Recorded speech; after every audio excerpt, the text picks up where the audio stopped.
ඒ කියන්නේ දැන් ඔය අස්සයෝ අසරේස් යද්දී මේ අස්සෙක් එක දැන් ඔක හොයාගෙන තියෙන්නේ එංගලන්තෙදී.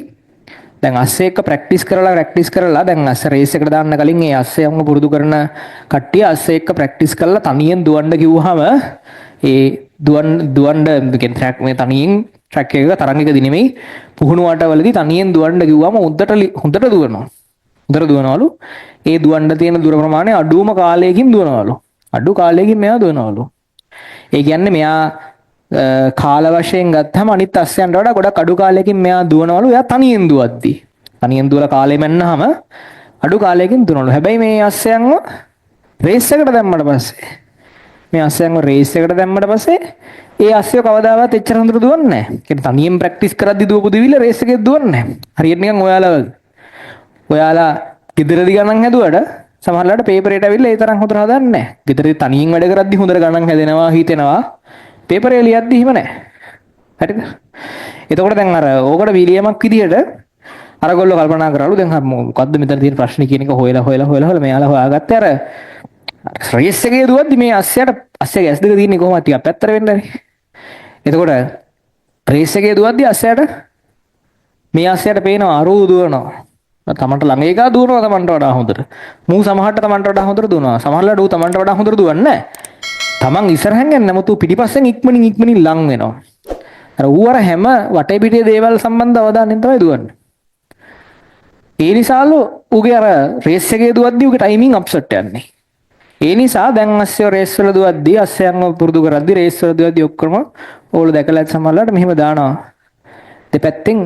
දෙපැත්ත පේන්නේ නැති වෙන්න ඉස්සරහ විතරක් පේන්න මෙහෙම ගත්තානවා. පොඩි ආවරණයක් දානවා දෙපැත්තට. එතකොට ඒක දෙපැත්ත පේන්නේ නැහැ. යාට ඉස්සරහ විතරයි පේන්නේ. ඒතර වටේ කට්ටිය කොහොමද දිව්වත් එයාට ඒක පේන්නේ නැහැ. එයා දුවන්නේ ටාගට් එක දිහා බලාගෙන. ඕක හරි වැදගත් කතන්දරයක්. තමන්ගේ performance අඩු වෙනවා තමන් වටේ පිටේ සිදුවීම් ගැන අවධානය යොමු කරන්න ගියොත් එහෙම. මොකද කොහොම කරත් අනිවාර්යයෙන්ම දුකක් විතරයි ඉතුරු වෙන්නේ මොනවා හරි කාත් එක්ක හරි කම්බෑ කරන්න ගියා. ඒ කියන්නේ දැන් ඔයාලට හිතෙනවා අනිත් කට්ටිය ඔයාට වඩා හොඳයි කියලා. කොහොම කරත් කොච්චර හිතුණත් ඒක හිතෙන්නේ මේ විදිහටමයි. ඒ නිසා වටේ පිටේ දේවල් සම්බන්ධව සංසන්දනය කරන්න යන්න එපා. සම්පූර්ණයෙන්ම තමන්ගේ වැඩේ තමන් ඉන්න. ගිය සතියේ ගත්තේ ලකුණු 12යි නම්. හිතන්න ඔයත් 12යි, ඔයගේ යාළුවාත් 12යි ගිය සතියේ. යාළුවා මේ පාර 80ක් කරා. ඔයා අරන් තියෙන්නේ 14යි. ප්‍රශ්නයක් නැහැ.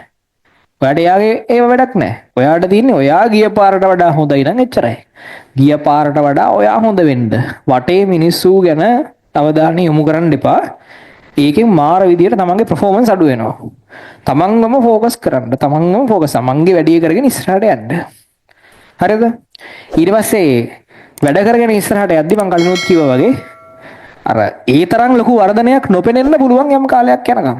ඒක සාමාන්‍යයි. මොකක් හරි වැඩක් මහන්සි වෙලා කරන්න ගත්තාම මේ අද එළි වෙද්දි රිසල්ට්ස් පේන්නේ නැහැ. හරි? සතියක් ඉවර වෙද්දි රිසල්ට් එක පේන්නේ නැහැ. ටිකක් යන්න ඕනේ. එහෙම ටික යද්දි ගොඩාක් කට්ටිය කරන්නේ ඔය අතරමැදි කාලේදී ඔක අතහැරලා දාන එක.